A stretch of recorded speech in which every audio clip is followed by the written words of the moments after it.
Hello everyone, welcome back to my channel nursing life with Keka. তোমাদের আজকের ভিডিওতে যে ইনফরমেশনগুলো দেবো সেই ইনফরমেশনগুলো আশা করি তোমাদের জন্য খুব ইন্টারেস্টিং ইনফরমেশন হবে। তোমরা অনেকে আমাকে এই প্রশ্নটা করে থাকো, তোমাদের অনেককে রিপ্লাই দেওয়া হয় বা এত কথা রিপ্লাইয়ের মাধ্যমে বলা হয় না বা হয়ে ওঠে না। তো সেই জন্যই কিন্তু আজকে ভিডিওর মাধ্যমে ইনফরমেশনগুলো দেওয়া।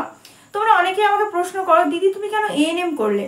দেখো, তোমরা অনেকেই জানবে হয়তো বা জানো না, আমি সায়েন্স ব্যাকগ্রাউন্ড থেকে মানে গ্র্যাজুয়েশন কমপ্লিট ফিজিক্স অনার্স নিয়ে। তো সেক্ষেত্রে কিন্তু অনেকেই তোমরা প্রশ্ন করেছো। একটি বোনও আমাকে প্রশ্ন করেছিল যে দিদি তুমি ফিজিক্স নিয়ে পড়েছো, তো তোমরা তো এই স্ট্রিমে অনেকেই যেতে পারে না, তুমি এই স্ট্রিমে গিয়েও তুমি কেন এএনএম করলে? আবার অনেকে প্রশ্ন করে তুমি যখন সায়েন্সের ছিলে তুমি কেন বিএসসি নার্সিং করোনি বা জিএনএম করোনি? এবার সত্যি কথা বলতে আমার কোনোই অসুবিধা নেই, সেই জন্য আজকের ভিডিওটা কিন্তু সেই উদ্দেশ্যে। তো তোমরা যারা ইন্টারেস্টেড আছো অবশ্যই ভিডিওটা কন্টিনিউ করো। দেখো, প্রথমে তোমাদের আমি বলি যে আমি গ্র্যাজুয়েশন পাস করার পর এমএসসি ভর্তি হয়েছিলাম, ঠিক আছে? 2021-এ এমএসসি ভর্তি হয়েছিলাম এবং সেখান থেকে তার 2021-এ আমাদের এক্সামটা শুরু হয়, জিএনএম এএনএম এক্সামটি। সেই এক্সামটিও কিন্তু দিয়েছিলাম। তো তারপরে কিন্তু এমএসসি ভর্তি হওয়ার পর আমি যেহেতু এটাই চান্স পেয়ে যাই, এটাই চলে যায়। এবার কথা হলো আমি ওটাই কেন গেলাম, এমএসসিটা এগোলাম না কেন, ফার্দার অন্যদিকে স্টাডি না করে কেন এএনএমটা সিলেক্ট করতে গেলাম? আরও একটা বিষয়, আমি এএনএমটা করে কোনো পস্তাচ্ছি কিনা বা এরকম কোনো হেজিটেশন বা মন খারাপ বা আফসোস কিছু আছে কিনা সেটাও কিন্তু এই ভিডিওটাই তোমাদের আমি বলে দেবো।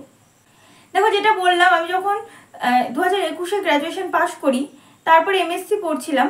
তো এমএসসি পড়ার ক্ষেত্রে আমার কিন্তু প্রথম থেকেই ইচ্ছা ছিল যে টিচিং লাইনে যাওয়ার, মানে ছোটো থেকে আর কি ইচ্ছা ছিল। ক্লাস 11-12 বা মাধ্যমিক যখন দিই, আমার বলতে ইনফরমেশনগুলো যেমন তোমাদের দিতে বা তোমাদের পড়াতে, টিউশনও কয়েকটা পড়িয়েছি, এগুলো কিন্তু আমার অলরেডি ভালো লাগে। তো আমার একটা ইচ্ছে ছিল টিউশনে বা মানে টিচিং লাইনে যাব। টিউশনই না, ঠিক টিচিং লাইনে, মানে স্কুল মাস্টার বা এরকম টাইপের জবের দিকে আমার প্রেফারেন্সটা বেশি ছিল। কিন্তু 2021-এ দাঁড়িয়ে যে বিষয়টা দেখলাম, সেখানে বাস্তবটা কিন্তু অন্যরকম। বাস্তবটা অন্যরকম বলতে এখন কিন্তু পরীক্ষার কোনো মানে ঠিক ঠিকানা নেই। এসএসসি তো হচ্ছে না, প্রাইমারি টেট হচ্ছে, তার জন্য তোমাকে ডিএড করতে হবে। এবার ডিএড যদি আমি করি তাতেও একটা ব্যাপার, যদি আমি এএনএম জিএনএমটা ছেড়ে দিই ডিএড করি, তাহলে সেক্ষেত্রে 2 বছর আমি ট্রেনিং করার পরে, ডিএড কমপ্লিট করার পরে চাকরি পাবো কিনা তার কোনো গ্যারেন্টি নেই। কিন্তু এএনএম জিএনএম যে জবটা, সেখানে কিন্তু একটা তুমি জব করবে এটা কিন্তু তোমার কনফার্ম। এটা তো কনফার্মই যে তুমি একটা জব করতেই পারবে, জিএনএম করো বা এএনএম করো। সেই হিসাবে আমি এমএসসি বা কোনো বিএড বা ডিএড কিছু না করে এই দিকেই কিন্তু এগিয়েছি। সেই কারণেই আমার এএনএম জিএনএমে আসা। এবার আমি বলি এএনএম কেন, জিএনএম কেন নয়, বা বিএসসি নার্সিং কেন করলাম না? সত্যি কথা বলতে আমার পারিবারিক অবস্থা, ফিনান্সিয়ালি অবস্থা যে খুবই হাইফাই সেরকম বিষয়টা নয়। তা বলে যে আমরা খুবই মানে অসুবিধা হয়েছে তা নয়। আমার মা বাবা সমস্তটা চেষ্টা করে কষ্ট করে যেভাবেই হোক আমাদের কিন্তু সমস্তটা দিয়েই বড় করেছে যতটা পেরেছে। কারণ আমরা যেহেতু সায়েন্স নিয়ে ফিজিক্স অনার্স নিয়ে পড়েছি, অনেকটাই খরচ আমার পিছনে করতে হয়েছে আমার বাবা মাকে। তো কোনো অসুবিধা নেই, সেটা আমার বাবা মার এবং আমারও। সে যাই হোক, এটা মানে প্রসঙ্গ নয়। মেন প্রসঙ্গ যেটা, তো আমরা একটা মধ্যবিত্ত ফ্যামিলির মেয়ে হয়ে আমাদের কিন্তু প্রধান উদ্দেশ্যই থাকে একটা চাকরি পাওয়া। সত্যি কথা, একটা টাইমে এসে তুমি কি চাইছো সেটা বড় কথা হয়ে দাঁড়ায় না, তুমি পরিবারের জন্য কোনটা করলে ভালো হবে সেটাই কিন্তু হয়ে দাঁড়ায় আসল উদ্দেশ্য। তো সেই জন্যই কিন্তু আমি দেখলাম এএনএম বা জিএনএম এর দেখতে গেলে জিএনএম এর থেকে আমার জিএনএম 3 বছর ট্রেনিং করতে হবে এবং অবশ্যই জিএনএম এ অনেক অনেক স্কোপ আছে। তোমাদের ভিডিও কিন্তু দেওয়া রয়েছে জিএনএম এ গেলে তোমরা কি কি করতে পারবে এবং এএনএম এর করতে গেলে কিরকম জব স্যাটিসফ্যাকশন, কি টাইমিং, সবই কিছু কিন্তু দেওয়া আছে। এবং তোমরা যদি চাও আমি আবার জিএনএম এএনএম অ্যাডভান্টেজ ডিসঅ্যাডভান্টেজ এই নিয়ে কিন্তু ভিডিও তোমাদের দিতে পারি। তো সেই জন্য তোমাদের কিন্তু আমাকে কমেন্টে জানাতে হবে তোমরা চাও কিনা। তো যাই হোক, তো সেই জন্য আমার এএনএমটা চয়েস করা যে এএনএম করলে আমি জবটা তাড়াতাড়ি পাবো এবং 2 বছর ট্রেনিং করার পরেই কিন্তু উইদিন 6 মান্থ সবার জানি যে চাকরি হয়ে যায় মোটামুটি এখন। তো সেই জন্যই কিন্তু আমি এএনএমটা চয়েস করেছি যে 2 বছর এমএসসি করে ডিগ্রি নেওয়ার থেকে, কারণ আমি তো এগোতে পারছি না, পিএইচডি করবো বা এরকম করবো এইরকম ইচ্ছা থাকলেও মানে আমার ফ্যামিলি কন্ডিশন সব দিক থেকে বুঝে আমাকে একটা সিদ্ধান্ত নিতে হবে যেন চাকরিটা আমি আগে পাই।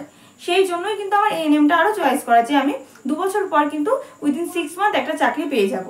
জিএনএম করলেও কোনো ক্ষতি ছিল না, তবুও আরও কিছু প্রেফারেন্স রয়েছে, নাইট ডিউটি বা আরও অনেক অনেক বিষয় রয়েছে যেগুলো এএনএম আর জিএনএম এর মধ্যে পার্থক্যর জন্য আমি এএনএমটা সিলেক্ট আরও করলাম জিএনএম এএনএম এর মধ্যে।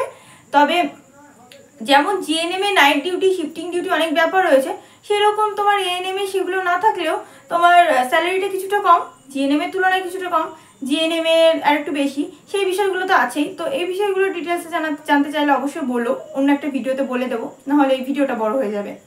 তো যাই হোক, সেই জন্য আমি মেন কথা এএনএম চয়েস করি। এবার আমি বলি বিএসসি নার্সিংয়ে কেন গেলাম না। তাও সত্যি কথা বলতে 12 পাস করেছি, পাস করার পরে যথারীতি আমাদের যে সেভাবে গাইড করার যে সমস্ত কিছু, সেরকম মানুষ কিন্তু আমি সত্যি কথা বলতে পাইনি যে তুই নিতে বা তুই বিএসসি নার্সিংয়ের জন্য এটার পর এটা করতে পারবি, এই বিষয়টা কিন্তু নেই। সেই জন্য যে নার্সিংয়ের দিকে মানে প্রথম দিকে নার্সিংয়ের জন্য পড়াশোনা করেছি, খেটেছি, সেই ব্যাপারটা কিন্তু 12-এর পরে হয়নি। যথারীতি তথাকথিত নিয়মে আমি যেন রেগুলার কোর্সে ভর্তি হয়ে গেছি, এবং সেটা ফিজিক্স অনার্স নিয়ে। তো সেই জন্যই বুঝতে পারছো, তারপর কমপ্লিট করার পর তখন যখন একটা প্রেশার, মানে নিজের মাইন্ডে নিজের জন্যই প্রেশার হচ্ছে যে কিছু একটা করা দরকার, সেই টাইমে যখন একটা জিএনএম এএনএম এবং বিএসসি দুটোই কিন্তু ফর্ম ফিল আপ করেছিলাম।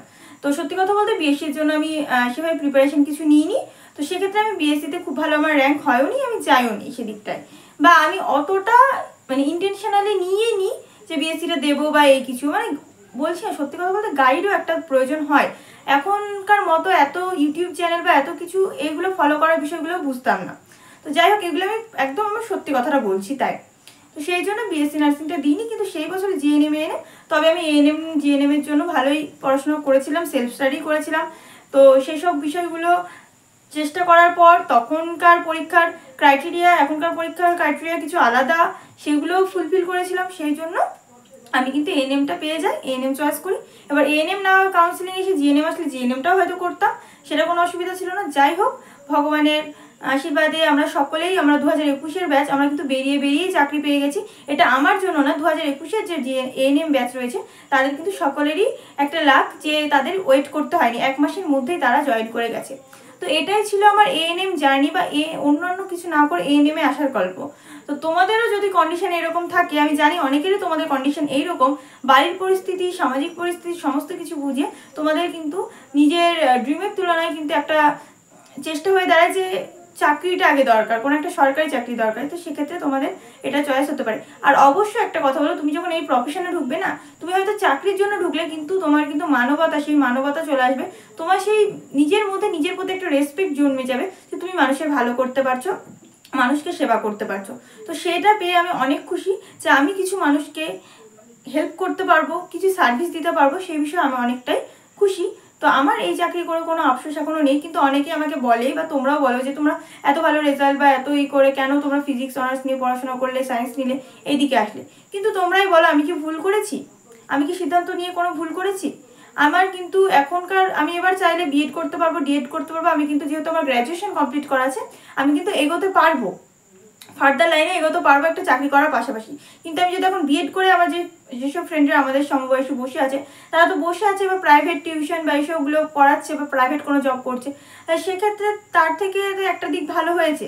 আবার কিছু বন্ধু বান্ধবী আছে, তারা আরও ফার্দার পড়াশোনা করছে, তাদের জন্য সত্যি খুব ভালো লাগে। কিন্তু নিজের জন্য তখন একটু অসুবিধা, মানে তখন একটু কষ্ট লাগে যে এরকম। কিন্তু তবে আমি নিজের জবের জন্য একদমই লজ্জিত নই বা হেজিটেশন করিনি বলতে, বা কোনো আফসোস করি না। যাই হোক, তোমরাও যারা এরকম পর্যায়ে আছো, তোমরা ফার্দার পড়াশোনা করার জন্য বা পাশে একটা চাকরির জন্য অবশ্যই এএনএমটা সিলেক্ট করতে পারো। তো যদি তোমাদের ভিডিওটি ভালো লাগে, ভিডিওতে অবশ্যই একটা লাইক করে দিও, চ্যানেলটিকে সাবস্ক্রাইব করতে ভুলো না। তোমাদের জিএনএম এএনএম রিলেটেড কিন্তু অনেক অনেক ইনফরমেশান, বলা বাহুল্য যে গুরুত্বপূর্ণ ইনফরমেশানগুলো এই চ্যানেলে তোমরা পেয়ে যাবে। তো তোমরা যাও তাড়াতাড়ি চ্যানেলটা চেক আউট করে নাও। যদি ভালো লাগে দেন সাবস্ক্রাইব করো, সাবস্ক্রাইব করলে বেল নোটিফিকেশন অন করতে ভুলো না। আর কেমন লাগলো ভিডিওটি, আর আমি কি ভুল করেছি সেই বিষয়ে যদি তোমাদের কিছু মতামত থাকে, আমাকে কিন্তু জানাতে পারো। তো দেখা হচ্ছে পরবর্তী ভিডিও। Thanks for watching.